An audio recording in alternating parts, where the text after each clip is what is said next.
जयति परम ज्योति समं समस्तैरनंत पर्यायी दर्पण तल इव सकला प्रतिफलति पदार्थ मालिका यत्र परमागमस्य बीजं निषेध जात्यन्ध सिंधुर्विधानम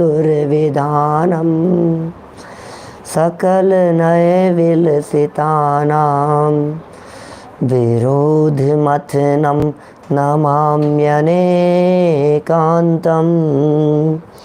विरोध मथनं नमाम्यनेकान्तं।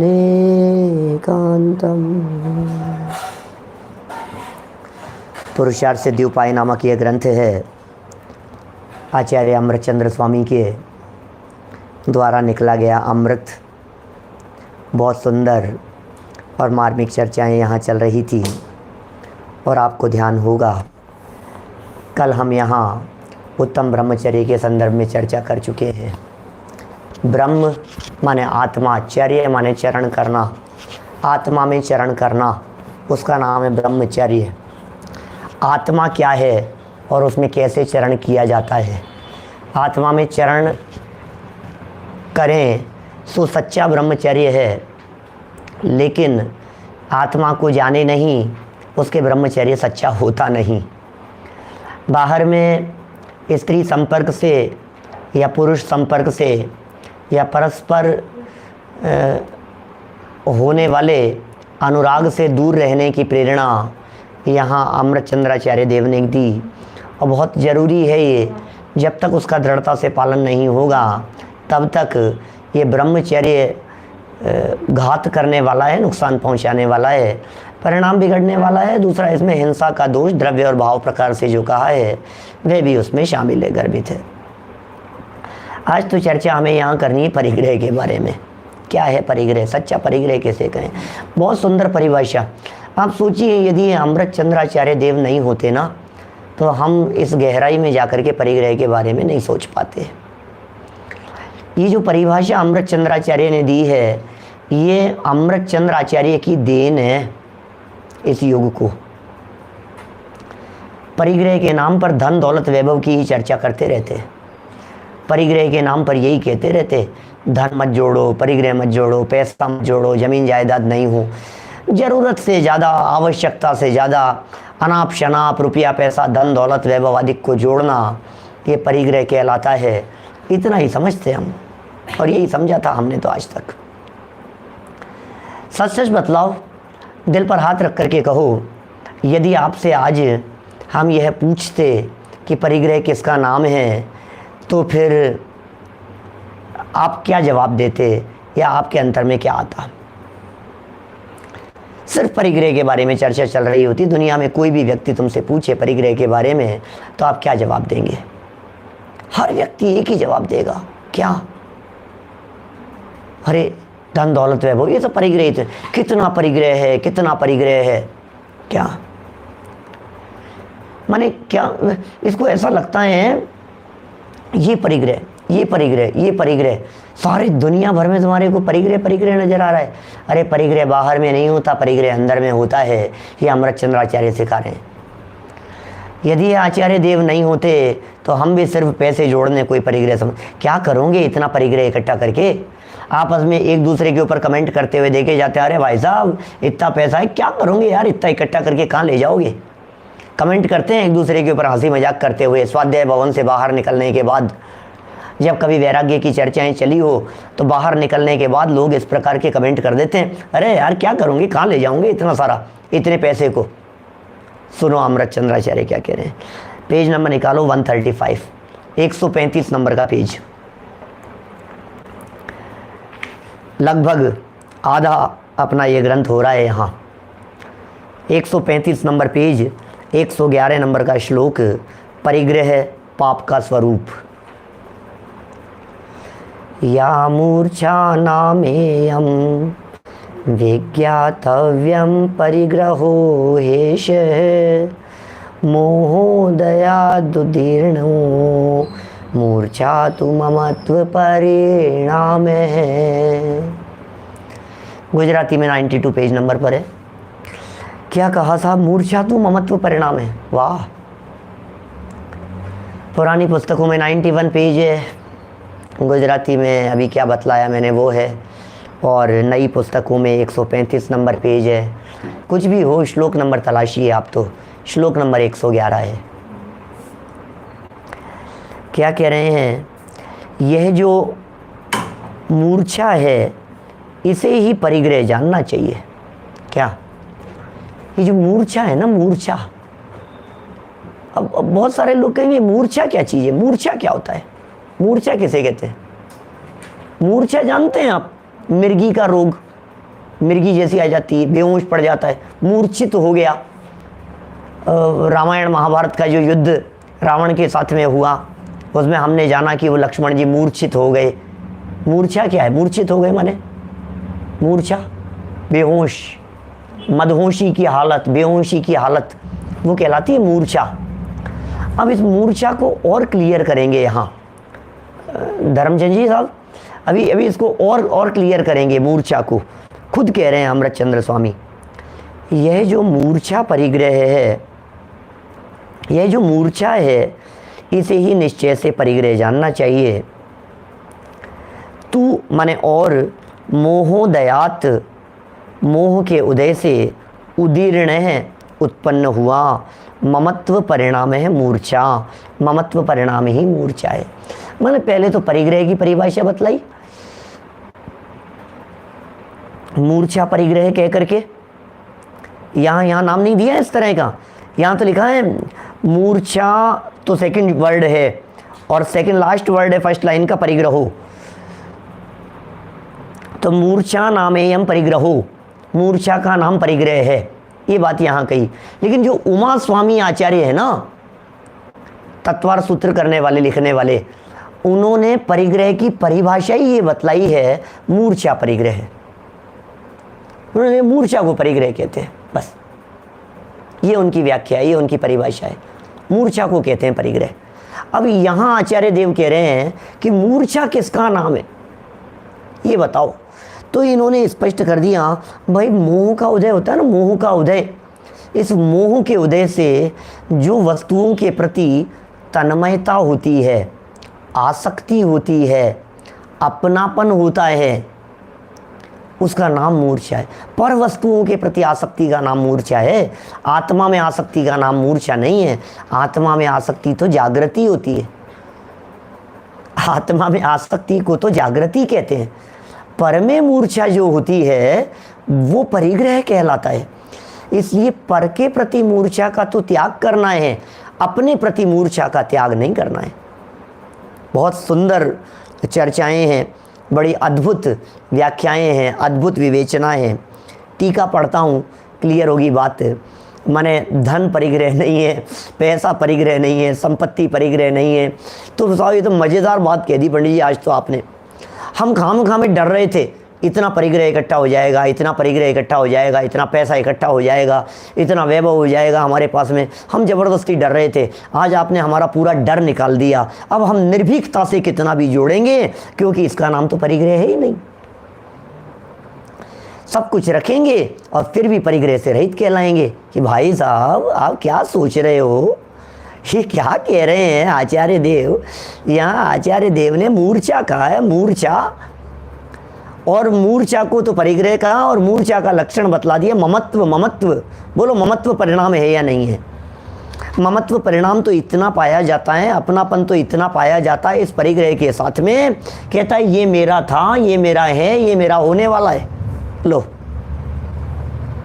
पंडित जी आपको पता है क्या, ये हवेली जो है ना, ये हवेली पहले अपनी थी, अपनी थी हवेली पहले, ऐसा बोलता है। माने दूसरी हवेली के बारे में ये मेरी थी, वो भूतकाल को याद कर रहा है। ममत्व आज भी मौजूद है और वर्तमान में जहाँ रहता है वो तो अपना ही। हाँ, लेकिन अभी आजकल क्या है, अभी इसको खाली करने का चल रहा है, उधर उधर लेने का विचार चल रहा है। ये जो बंगला है ना, बस ये समझ लो आप पक्का ही होगी अपनी डीलिंग, ये अपना हो जाएगा अभी थोड़े दिन बाद में। अभी से उसके प्रति ममत्व दिखाई देता है। पास्ट के प्रति भी है, वर्तमान में भी है और भविष्य के प्रति भी है। तो भाई तेरा छूटा क्या है ये तो बता। बहुत गजब की चर्चाएं करने वाले हैं इस परिग्रह परिमाण की चर्चा में। बड़ा गजब का ग्रंथ है, असली मर्म खोल खोल करके बतलाएंगे, ऐसे ऐसे तर्क देंगे आपके पैरों के नीचे से नई जमीन खिसक जाए, ऐसा हो नहीं सकता। बोलो, उसको पता नहीं है असली परिग्रह होता क्या है, उसको पता नहीं है ये क्या कह रहे हैं। ये कह रहे हैं सब कुछ छोड़ दिया उसके बावजूद भी परिग्रहधारी, और कुछ भी नहीं छोड़ा और उसके बाद में भी परिग्रह नहीं है। क्या गजब हो गया। कुछ भी नहीं छोड़ा, कुछ भी नहीं छोड़ा और फिर भी परिग्रह नहीं है, और सब कुछ छोड़ दिया और महापरिग्रही है। ये सारी चर्चाएं बहुत सूक्ष्म रीति से करने वाले हैं। आप तो एक परिभाषा ध्यान रखिए बस, वो परिभाषा क्या है? ममत्व, अटैचमेंट। डिटैचमेंट होने की कला सीखिए, डिटैच रहिए। जितना डिटैचमेंट रहेगा उतना शांति रहेगी, जितना अटैचमेंट रहेगा उतना दुख रहेगा। ये जैन दर्शन का मार्ग डिटैचमेंट का मार्ग है। अटैच नहीं, चिपकना नहीं, दूर हटो। इसी का नाम तो भेद विज्ञान है।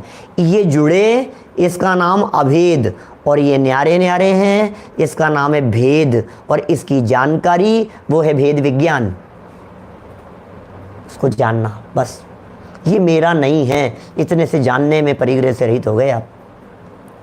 अरे दुनिया का कोई पदार्थ आज तक मेरा हुआ नहीं है, दुनिया का कोई पदार्थ मेरा हो सकता नहीं है। जगत की पर वस्तुओं को अपना बनाने की चेष्टा तो बहुत की, लेकिन आज तक जगत का कोई भी पदार्थ मेरा हुआ ही नहीं है। जगत का पदार्थ यदि मेरा हो जाता तो उस पदार्थ के नष्ट होने के साथ साथ मेरा भी नाश हो जाता। ये धरती किसी की नहीं हुई, ये धन किसी का नहीं हुआ, ये लक्ष्मी चंचल है, आज किसी के घर में तो कल किसी और के घर में। ये संपत्ति किसी की नहीं है, ये मकान किसी का नहीं है, ये ज़मीन जायदाद किसी की नहीं है। हमसे पहले न मालूम कितने राजा आए, कितने महाराजा आए, कितने योद्धा आए। अपनी यादों के स्वर्ण महल कितनों ने यहाँ बनाए थे। हैं? वो है भजन, सुनाता हूँ पंक्तियाँ। गला तो कम काम करता है, धीरे बोलता हूँ, थोड़ा उपयोग एकाग्र करके सुनना। सब झूठे रिश्ते नाते हैं, सब झूठी प्रेम कहानी है। क्षण भंगुर जीवन है चेतन, इस जग की यही कहानी है, इस जग की यही कहानी है। सब झूठे रिश्ते नाते हैं, सब झूठी प्रेम कहानी है।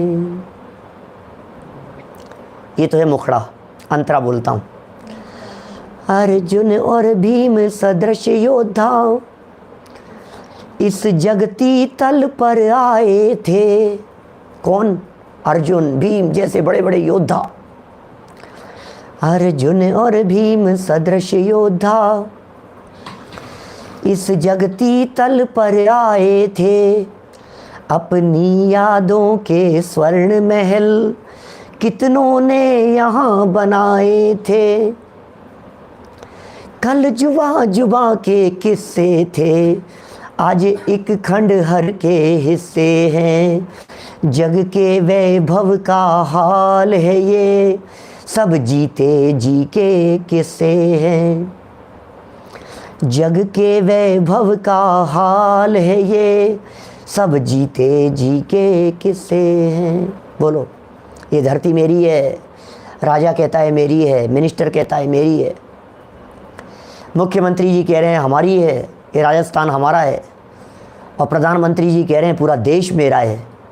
वाह, अब ये ज़मीन किसकी है, ये जायदाद किसकी है, प्रॉपर्टी किसकी है? बोलो, ख्याल में आती है क्या बात आपको? कौन हुआ है इसका मालिक आज तक? हमसे पहले हमारे पिताजी इस ज़मीन को अपना कहते थे, उनसे पहले उनके पिताजी कहते थे, उनसे पहले कोई और कहता था, उनसे पहले कोई और कहता था, उनसे पहले कोई और कहता था। सब अपना अपना कहते कहते चले गए, लेकिन ये ज़मीन आज तक कभी किसी की हुई नहीं है। तो फिर परिग्रह किसी का नहीं हुआ कि नहीं? नहीं, परिग्रह तो कह दिया ना, मूर्छा का नाम परिग्रह भैया। क्या मूर्छा का नाम ही तो परिग्रह है, ममत्व का नाम परिग्रह है। जिसने अपनापन किया उसका परिग्रह है, जिसने अपनापन नहीं किया उसका परिग्रह नहीं है। सीधी सी बात है। जिसने तन्मयता की उसका परिग्रह है और जिसमें तन्मयता नहीं की उसका परिग्रह नहीं है। ये फॉर्मूला है भाई साहब, समझ लो आप। ये है कला जो हमारे को डिटैचमेंट की सीख रही है। चाहे घर में रहें चाहे वन में रहें, जो निज में समाये रहते हैं, सब काम जगत के किया करें, नहीं मोह किसी से करते हैं।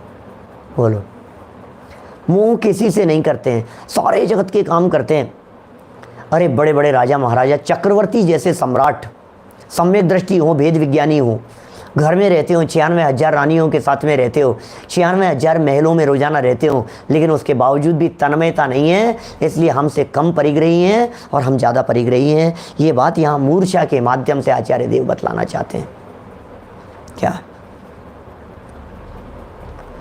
देखिए क्या कह रहे हैं यहाँ पर, आगे सुनिए बात, टीका सुनिए। यहाँ ही हम मूर्छा नाम इह एष है परिग्रह विज्ञातव्य है तू पुनः मोहोदयात उदीर्ण है ममत्व परिणाम है मूर्छा अस्ति। क्या कह रहे हैं? हे भव्य जीवों, ओहो हे भव्य जीवों, क्या कह रहे हैं, गजब भाई। ये शब्द कितने सुंदर दिखाई देते हैं, हे भव्य जीवों। हमें कह रहे हैं ये अमृत चंद्राचार्य देव का हमारे लिए सर्टिफिकेट है। इस 10 दक्षिण पर्व इस भाद्र मास में सर्टिफिकेट है। जितेंद्र जी भाई साहब, रमेश जी बुरीचा साहब, बोलो, ये सर्टिफिकेट दे रहे हैं अमृत चंद्राचार्य। हे भव्य जीवों, हे भव्य जीवों, हे पात्र जीवों। क्या हम भव्य जीव हैं, निकट भव्य जीव हैं, हम मोक्ष जाने वाले हैं। चंद क्षण दुनिया के मेरे रह गए, चंद भव इस जगत में अब रह गए। क्या क्यों? क्योंकि अब तो हम जाने वाले हैं सिद्धालय में। अरे अब तो टिकट बुकिंग हो गई हमारी, अब क्या चिंता है, अब काहे की टेंशन है। अब पता है कहाँ जाने वाला हूँ मैं। यार दोस्तों से बातें करते हैं ना, 6 महीने से बाहर नहीं जा रहे, फॉरेन नहीं जा पा रहे। मेरी 3 विदेश यात्राएं कैंसिल हो गई। सिंगापुर से लौट करके आया और आती लॉकडाउन हो गया यहाँ। अब ये कहता है ऐसा, अब जा रहा हूँ मैं, आपको पता है, वहाँ जा रहा हूँ मैं, वहाँ जा रहा हूँ मैं, वहाँ जा रहा हूँ मैं। सुन, तू कहाँ जा रहा है? तू लौटने के लिए जा रहा है। हम कह रहे हैं सिद्धालय जा रहा हूँ मैं। अब बोल, मजा आता है कि नहीं? सिद्धालय जा रहा हूँ, ये बात सुनते कितना उत्साह आता है अंदर में। आपको पता है मैं कहाँ जाने वाला हूँ? कि कहाँ जा रहे हो भैया? सिद्धालय में जाने वाला हूँ मैं थोड़े समय में, सिद्धों के बीच में। क्या प्रभु, क्या तेरी अस्थि मेरी बस्ती, है ना युगल जी बाबूजी साहब की पंक्तियाँ। क्या लाइन है, पूरी लाइन बोलो। है आज, क्या है आज अर्घ की सार है क्या? हे प्रभु, जहाँ तेरी अस्थि वहाँ मेरी बस्ती, ऐसा है भाई। है आज मुक्ति का उद्घाटन, प्रभु बीती विभावरी आज हुआ अरुणोदय शीतल छाव, झूमते शांतिलता के कुंज। चलो प्रभु चलें अब अपने उस गांव। क्या कहते हैं बोलो यार। सिद्ध भगवान को बुलाया उन्होंने और सिद्ध भगवान को बुला करके कह दिया, अब वो उद्घाटन हो गया, प्रभु मेरे मंडप में आओ, है आज मुक्ति का उद्घाटन। और अब क्या है, अब उद्घाटन समारोह हो गया, अब चलें अपन, आपके साथ साथ में चलता हूँ ऊपर। क्या माने ये क्या है गजब का स्वरूप, बोलो। हे सिद्ध भगवान, जहाँ तुम्हारी अस्थि है वो मेरी बस्ती हो जाएगी। क्या बोलो, समझ में आ रही है क्या? वो मेरी बस्ती हो जाएगी, वहाँ मुझे महिमा आएगी उस जगह पर।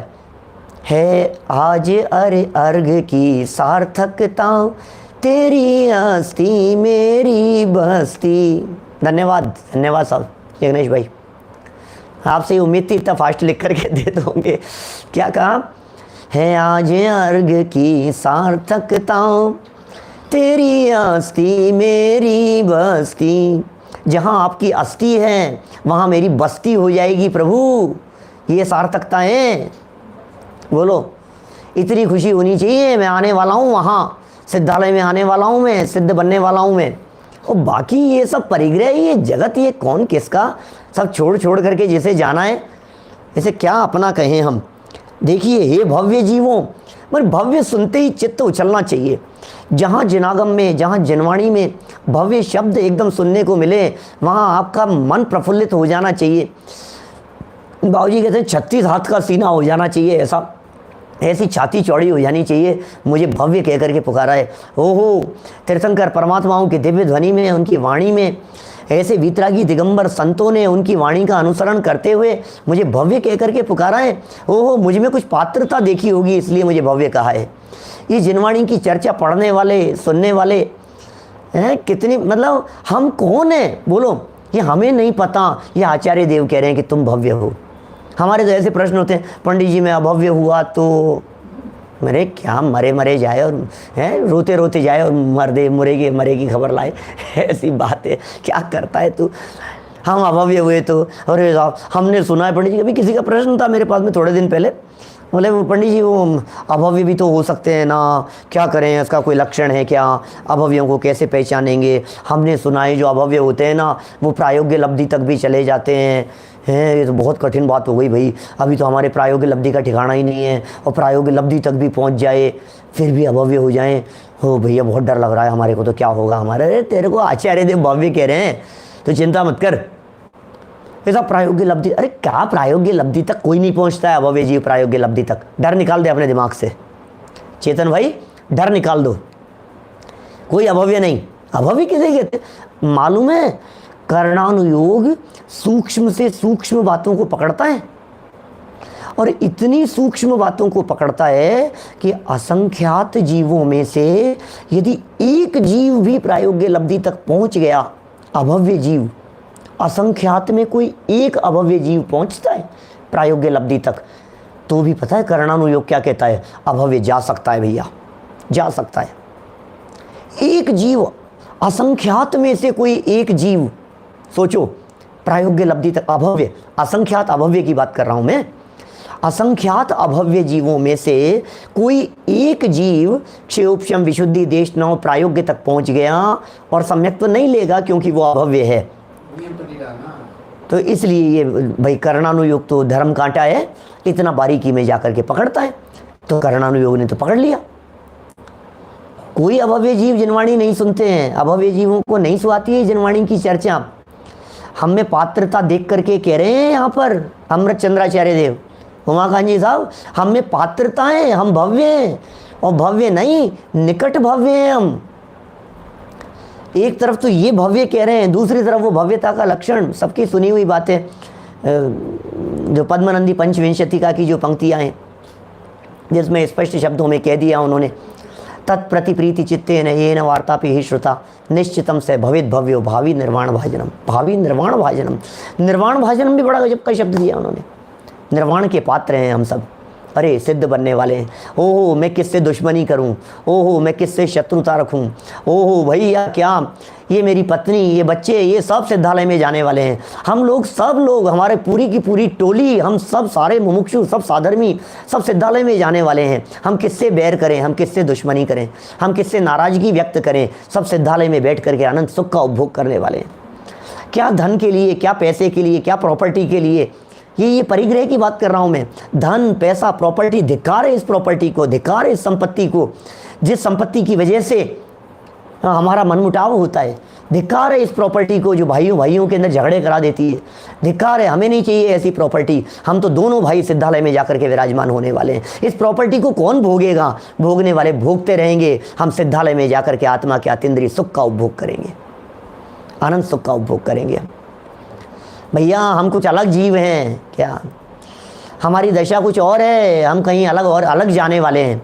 हमारे रास्ते और हैं, हमारी मंजिलें कुछ और है। हम अनंत काल तक ऐसी जगह पर विराजमान होने वाले हैं जहाँ महावीर भगवान बैठेंगे। हम ऐसी जगह पर बैठने वाले हैं जहाँ अनंत आनंद सिद्ध भगवान बैठे, सिद्ध ही होंगे चारों ओर, बस और कुछ नहीं। क्या चाहिए हमारे को, क्या कुछ भी नहीं चाहिए हमें, हमें कुछ नहीं चाहिए। जहाँ चाह है वहाँ मुक्ति नहीं। अरे मुक्ति में चाह नहीं होती, कल कही थी शायद मैंने ऐसी बात आप लोगों के बीच में। चाह नहीं होती मुक्ति की भी, जहाँ चाह नहीं है। भूतकाल प्रभु आपका वह मेरा वर्तमान, वर्तमान जो आपका वह भविष्य मम जान। ये तो भव्य कह करके इतना उछलता मेरा पौरुष आज, त्वरित टूटेंगे बंधन नाथ। हे भगवान त्वरित टूटेंगे क्या सुरेंद्र जी भाई साहब, जल्दी टूटने वाले हैं ये भव के बंधन, सब टूट जाने वाले हैं।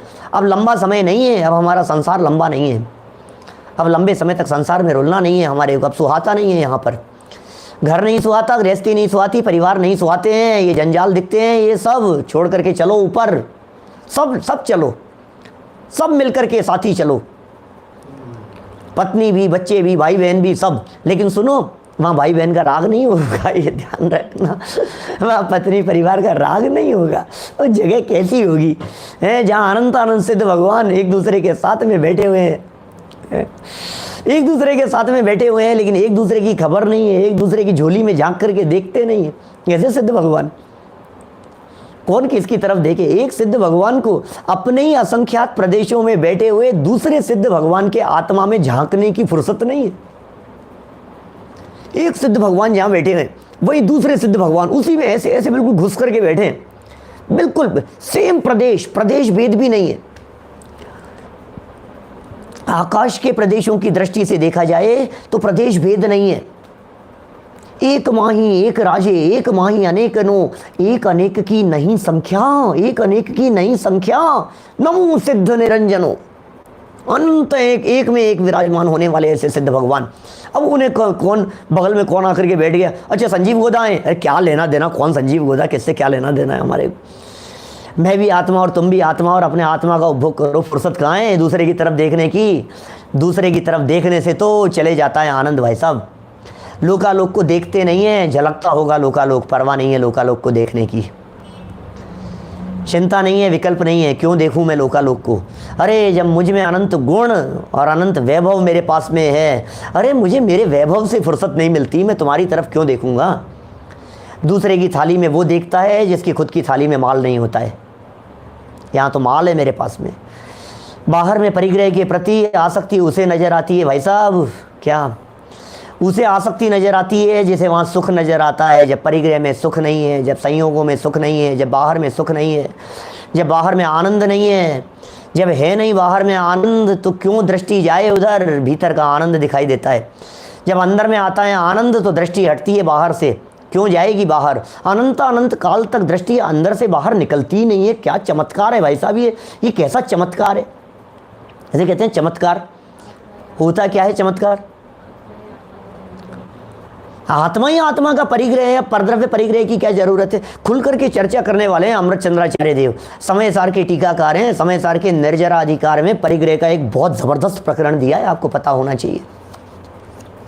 ग्रंथाधिराज समय सार के निर्जरा अधिकार में मैं 3 हिस्सों में बांटता हूँ निर्जरा अधिकार को, जब उसकी चर्चा करता हूँ तो उसमें एक प्रकरण है निर्जराधिकार का, ये परिग्रह वाला प्रकरण। और समय सार के प्रबल टीकाकार 1000 साल बाद में उस ग्रंथाधिराज समय सार के मर्म को खोलने वाले अमृत चंद्राचार्य आज हमारे सामने रूबरू हो रहे हैं परिग्रह की कुछ चर्चा लेकर के। बैठ जाओ, तैयार हो जाओ। अमृत चंद्राचार्य सामने विराजमान है और टीका में कुछ कह रहे हैं टोडरमल जी साहब, दुभाषिया बन करके। अमृत चंद्राचार्य ने अपनी वाणी में कुछ कहा और टोडरमल जी ने उस वाणी को खोल करके हमारे सामने प्रस्तुत किया। देखो गजब कर दिया है। या यम टीका पढ़ रहा हूँ पंडित जी साहब की। या यम मूर्छा नाम ही एष है परिग्रह विज्ञातव्य है तू पुनः मोहोदयात उदीर्ण है ममत्व परिणाम है मूर्छास्ति। पढ़ लिया था मैं, भूल गया। हे भव्य जीवों, इस मूर्छा को ही निश्चय से परिग्रह जानो, इसी को परिग्रह जानो। हे भव्य जीवों सुनो, आपको बता रहे हैं क्योंकि आप भव्य हो, आपको बता रहे हैं क्योंकि आप में पात्रता दिखाई दे रही। सबको नहीं बताते ये बात, ये मार्मिक बात है, वैसे सीक्रेट है ये जैन शासन का सीक्रेट है। ये सीक्रेट नहीं बतलाया जाता सबको। भव्य जीवों को देखकर, पात्र जीवों को देखकर, उत्तम पात्र जीवों को देखकर ये मार्मिक बातें बता दी जाती है। गलत व्यक्तियों को बतला दो तो अजीर्ण हो जाएगा। कौन सुने ऐसी बातें। कोई नहीं सुनता है। क्या ये जो बातें कह रहे हैं, ये बातें आज आप जो परिग्रह में आकंठ डूबे हुए हैं, मोह आसक्ति और ममत्व जिनके यहाँ कंठ तक भरा हुआ है लबालब, आप उनको ये बातें समझाओ, उनकी कौन समझ में आएगा। ये धर्म की चर्चाएं निठल्ले लोगों का काम है, फालतू लोगों का काम है। तुम लोग बैठ गए पता नहीं कहाँ से सब लोग। मैं तो सोच रहा था लॉकडाउन के अंदर मुझे सुनने के लिए कौन आएगा, मैं देखता हूँ तो सब इतने लोग बैठे हुए दिखाई देते हैं। कहाँ से, क्यों, कैसे सुन रहे हैं ये सब हजारों लोग जो सुनते हैं, ये क्या कर रहे हैं, ये कहाँ से। देखो भाई, भव्य जीव, पात्र जीव पूरे दुनिया भर से छट करके इकट्ठे होकर के आ गए ना, हम लोग एकत्रित हो गए ना एक ही जगह पर। हम यदि यहाँ शिविर लगाते तो नहीं आता कोई इतने लोग, सब लोग एकत्रित होकर के आ गए, इकट्ठे होकर के आ गए, हम सब एक ही जगह पर इकट्ठे होकर के आ गए हैं। क्यों इकट्ठे हो गए, एक जैसी रुचि वाले, एक जैसे उत्साह वाले, एक जैसे परिणाम वाले, एक जैसी भावना वाले। कहते हैं जैसों को जैसे ही मिलते हैं, जगत में इस तरह की कहावत चलती है, उनका उन्हीं के साथ में संपर्क होता है। जो जैसे लोग होते हैं वे अपने संपर्क वाले लोगों को अपने साथ में जोड़ लेते हैं। ऐसा ही है, बिल्कुल इसी तरह की बात है यहाँ। कितनी सुंदर कह दी है, इस मूर्छा कोई निश्चय से परिग्रह जानो। मूर्छा को कि साहब बहुत परिग्रही है, मूर्छित हो गया है, बहुत परिग्रही है, बेहोश पड़ा है, अरे इसकी मूर्छा कैसे दूर होगी, इसे सुंघाओ, इसको संजीवनी बूटी। इसकी मूर्छा को दूर करने के लिए लक्ष्मण युद्ध क्षेत्र में बीच में मूर्छित हो गए, तो वैद्यराज ने हनुमान जी को भेजा और वो वहां जाकर के संजीवनी बूटी के नाम पर पहाड़ उठा करके ले आए, मूर्छित लक्ष्मण को होश में लाने के लिए। ये बूटी सुंघा रहे हैं हमारे को, तुम चेतन हो, तुम आत्मा हो भैया। क्या संजीवनी, जीवन जिससे मिले, ऐसी बूटी है ये हमारे पास में। मूर्छा किसे कहते हैं, मूर्छा किसे कहते हैं पंडित जी, ये तो बता दो मूर्छा किसे कहते हैं। तो बोले सुनो, एक कर्म है जिस कर्म का नाम है चारित्र मोहिनी है। चारित्र मोहिनी नाम का एक कर्म है।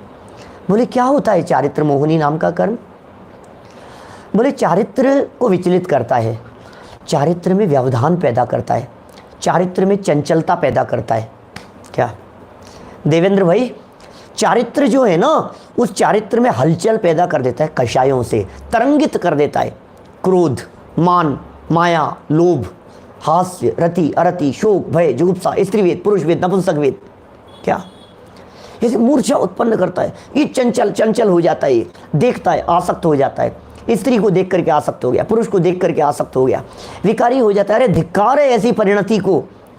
आप सोचिए, माने कल जो हमने ब्रह्मचर्य की चर्चा की थी, एक एक चीज को देख देख करके ये अच्छा है, ये अच्छा है, ये अच्छा है। अरे तेरी बुद्धि, तेरी दृष्टि व्यभिचारिणी दृष्टि है। वो थे ना अपने दोनों बहन को देख करके वैराग्य जी ने आ गया, देशभूषण कुलभूषण कहाँ से आए थे, गुरुकुल से आए थे पढ़ करके, और बहन को देखा और आकर्षित हो गए। फिर क्या किया उन्होंने, धिक्कार है, ऐसा परिणाम हमारे मन में कैसे आया, ओ ऐसे विकृत परिणाम हमारे मन में कैसे आए। दीक्षा लेकर के चले गए भाई साहब, क्या दीक्षा लेकर के चले गए। नहीं चाहिए ऐसे भोग, नहीं चाहिए ऐसी आसक्ति, धिक्कार है हमारे को, ऐसी परिणति, ऐसे परिणाम, विरक्ति हो गई, ऐसी विरक्ति चाहिए। ये चारित्र मोह कषाय का जब तीव्र उदय होता है, कुंथलगिरी से मोक्ष पधारे हैं, कुंठलगिरी से बोलो, ऐसे जब पर के प्रति, वस्तुओं के प्रति क्रोधाधिक कषायों का जो परिणाम होता है उसे कहते हैं चारित्र मोहनीय कर्म। चारित्र मोहनीय कर्म के उदय से कषाय भाव और नौ कषाय भाव होते हैं। और दूसरा जो है ना दर्शन मोहनीय, उस दर्शन मोहनीय कर्म के उदय से श्रद्धा में विपरीतता होती है। तो दर्शन मोहनी कर्म श्रद्धा को बिगाड़ता है, उदय में निमित्त बनता है, उसका उदय निमित्त बनता है। और जो चारित्र मोहनी कर्म है ये चंचलता पैदा करता है। तो अभी ये जो कषाय और आसक्ति का काम है ये चारित्र मोहनी कर्म के उदय का काम है। इससे होता है ममत्व परिणाम, अपनापन। चारित्र मोहनी का मंद उदय होता है ना, तो चारित्र मोहनी का मंद उदय होने पर ये जीव, जब चारित्र का मंद उदय हुआ तो फिर ये जीव अपने परिवार के प्रति भी उदासीन सा हो जाता है मंद उदय में। हाँ ठीक है, आलसी प्रमादी जैसा दिखता है। ये स्थिति होती है उसकी। तो चारित्र मोह कर्म के उदय को प्राप्त हुआ जो ममत्व परिणाम, अर्थात यह मेरा है, ये मेरा है, मैं, क्या ये मैं, ये बकरे जैसे बोलता है ना, बकरी जैसे मैं करता रहता है, मैं ऐसा, ये मैं करके बकरा बन जाएगा, ये तिर्यंच गति में चला जाएगा। ये मेरा, ये किताब मेरी, मेरा बेटा, मेरे, ये मेरे हैं। अरे ये बंद करिए मेरापन, दुनिया में कोई किसी का नहीं हुआ है। और ये मेरापन का परिणाम ये तेरे अनंत दुख का कारण है। 2 बालिकाएं क्या आस पड़ोस में रहती थी, 18-20 साल की हुई, साथ में खेलती थी, खूब खेलती, मौज मस्ती करती थी दोनों साथ में, बचपन से साथ में रहती थी दोनों बालिकाएं। 18-20 साल की हो गई। अब क्या हुआ, अचानक एक दिन एक बालिका ने नक्की किया कि मैं तो जीवन पर्यंत ब्रह्मचर्य से रहूंगी, ब्रह्मचर्य की भावना भाई। और जो दूसरी थी वो दूसरी चले गई, उसकी शादी हो गई और वो शादी होकर के चले गई। अब जिसकी शादी हो गई वो ससुराल चली गई, और जिसने भोगों के प्रति विरक्ति का भाव रखा वो ब्रह्मचर्य व्रत लेकर के अपने घर में ही रहने लग गई। अब दोनों रह रही है बराबर, वो वहाँ रह रही है, यहाँ रह रही है। साल भर बाद में क्या हुआ, लगभग जिसकी शादी हो गई थी उसके पति का देहांत हो गया, देह का अंत हो गया, या उसका जो हस्बैंड था उसका स्वर्गवास हो गया। अब ये लौट करके वापस अपने पियर में आ गई, अब पियर में ही रहने लगी। अब वहाँ क्या करे, अब पति के बिना ससुराल में क्या करे, आ गई इधर, अपने पियर में रहने लगी। अब जब पियर में आ गई तो थोड़े दिन तो थोड़ा सा शौक जैसा रहा, फिर वही दोस्त खेलना कूदना सब, लेकिन वही अब ये तो इसको तो पति नहीं है ना, अभी तो शौक मग्न। अब देखो शादी के पहले भी ये दोनों बच्चियां, दोनों लड़कियां साथ में खेलती थी, उठती बैठती थी, घूमती फिरती थी, मार्केट में जाती थी, सब कुछ करती थी। और अब विधवा होकर के आने के बावजूद भी फिर साथ में रहती हैं, वापस साथ में रहना शुरू कर दिया। लेकिन मालूम है आपको, जिसने ब्रह्मचर्य से रहने का निर्णय लिया वो आज भी परम सुखी है, और जिसने पर को अपना बनाना चाहा लेकिन पर तो अपना बना नहीं, क्या पर को मैंने अपना बनाना चाहा लेकिन पर तो बना नहीं, वो अनंत दुखी है आज भी। कुछ बात ख्याल में आ रही है आपके? परिस्थितियां कुछ नहीं बदली हुई दिखाई दे रही है, बीच में कुछ समय के लिए बदली थी, लेकिन उसका जो राग है ना, उसका जो अपनापन है, मैं विधवा हो गई, मेरा पति चला गया, मेरा पति मर गया, अब नहीं है। अरे तेरा पति मर गया, वो चला गया, इसका तो पति है ही नहीं, इसने तो शादी की नहीं। जिसने की नहीं, जिसने एकत्व को चुना वो आज भी प्रसन्न है, और जिसने एकत्व को नहीं चुन करके पर को अपना बनाना चाहा लेकिन पर अपना बना नहीं, वो महादुखी है। तो सुखी होने का मार्ग क्या है? पर को अपना बनाने की चेष्टा मत करो। जो अपना नहीं, शायद अभय जी भाई साहब का भजन है, मुझे ध्यान में नहीं, बहुत बरसों पहले अभय जी भाई साहब से सुना था। जो अपना नहीं उसके अपनेपन में जीवन चला गया, पर मैं अपनापन करके हाँ मैं अपने से चला गया। अपने आप को छल रहा है, अपने आप को धोखा दे रहा है, पर मैं अपनापन करके हाँ मैं अपने से चला गया। और पता है इस भजन की अंतिम लाइन क्या है नितिन भाई? क्या? अपने में अपनापन करके मैं अपने में चला गया, पर मैं अपनापन करके अपने से चला गया, और अपने में अपनापन करके अपने में चला गया। बोलो, अपने में अपनापन करो तो अपने में चले जाओ, और पर में अपनापन करो तो सर फोड़ते रहो, माथे फोड़ते रहो, क्या दुखी होते रहो। बोलो, ये दुखी दुखी होने का रास्ता है। देखो, चारित्र मोहनी कर्म का उदय विकार कराता नहीं। यदि कर्म विकार कराए मुझे तो कर्माधीन मैं हो जाऊं, पर कर्म विकार कराता नहीं सो कर्माधीन मैं होता नहीं। क्या? यदि कर्म विकार कराए मुझे तो कर्माधीन मैं हो जाऊं। क्या? लेकिन कर्म मुझे विकार नहीं कराता। क्या?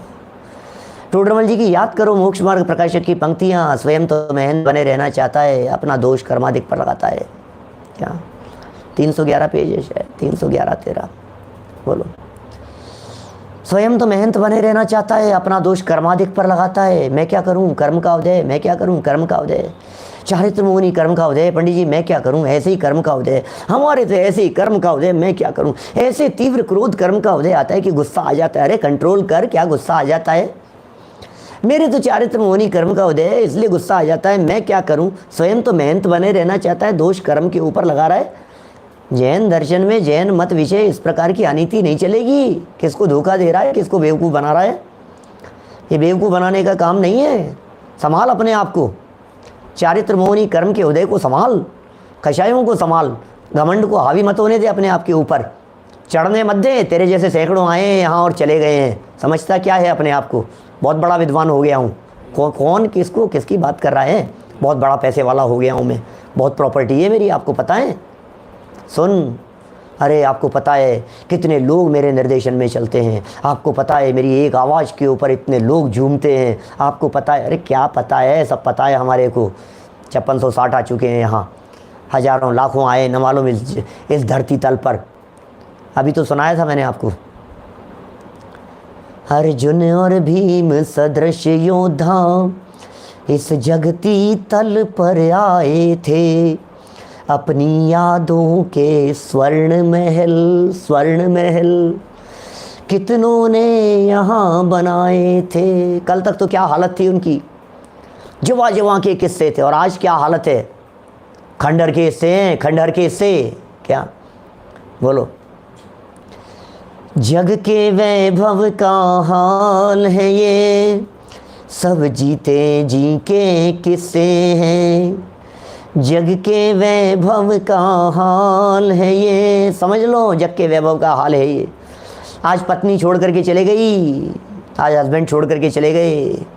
ये क्या हुआ? पुत्र हमसे पहले ही चला गया। ये क्या हुआ? पिताजी चले गए, भाई साहब चले गए। क्या? छोटी बहनें चले गई, बड़े भाई साहब चले गए। आज ये दोस्त चले गए। अरे अभी उम्र क्या थी, अभी उम्र क्या थी। सुन भाई, जग के वैभव का हाल है ये। तोड़ना ही है यदि कुछ तो ममत्व परिणाम तोड़, अपनापन तोड़, राग तोड़, आसक्ति को तोड़। इसे परिग्रह कह करके पुकार रहे हैं, धन को परिग्रह नहीं कह रहे हैं। कल खोलेंगे इस बात को। अरे बड़ा गजब का खोला है अगले वाले श्लोक के अंदर, तो इतना सुंदर खोला है, इतना सुंदर तर्क दिया है। सब छोड़ने के बाद भी परिग्रही है, नहीं छोड़ करके भी क्या गजब है।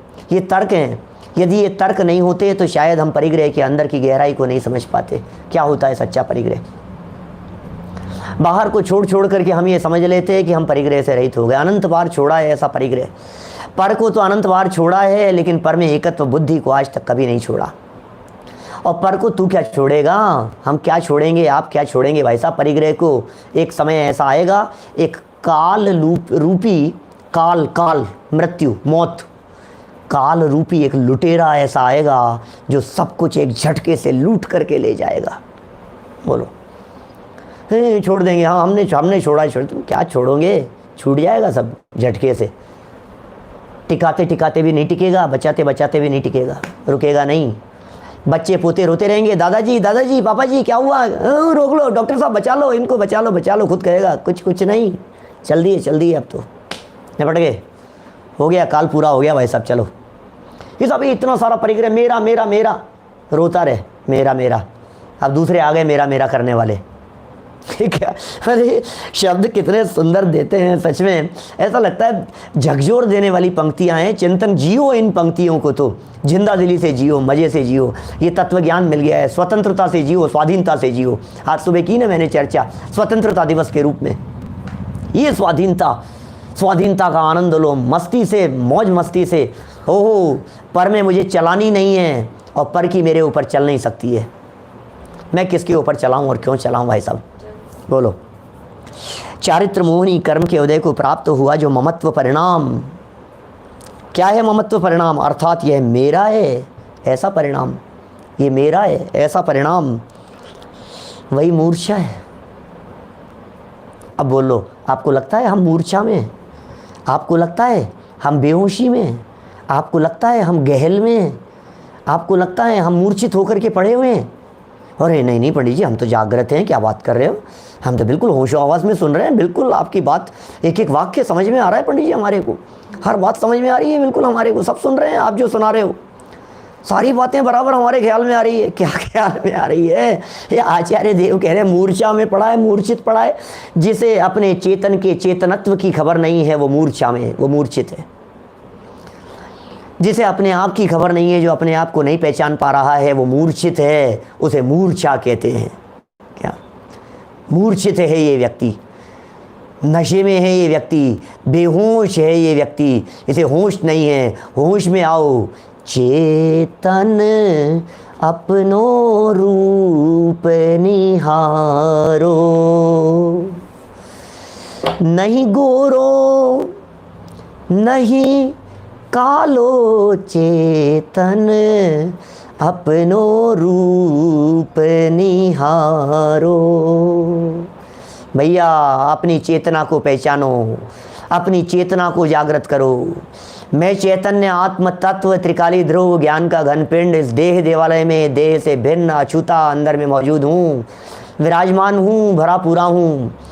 रे प्रभु तू सब बातें पूरा, अनंत गुणों से भरा पूरा ये आत्म तत्व अंदर में अनंत अतीन्द्रिय आनंद को पर्याय में उड़ेलने के लिए तैयार बैठा है। लेने के लिए तैयार रहो, भोग करो, उसका आनंद करो भैया, आनंद करो।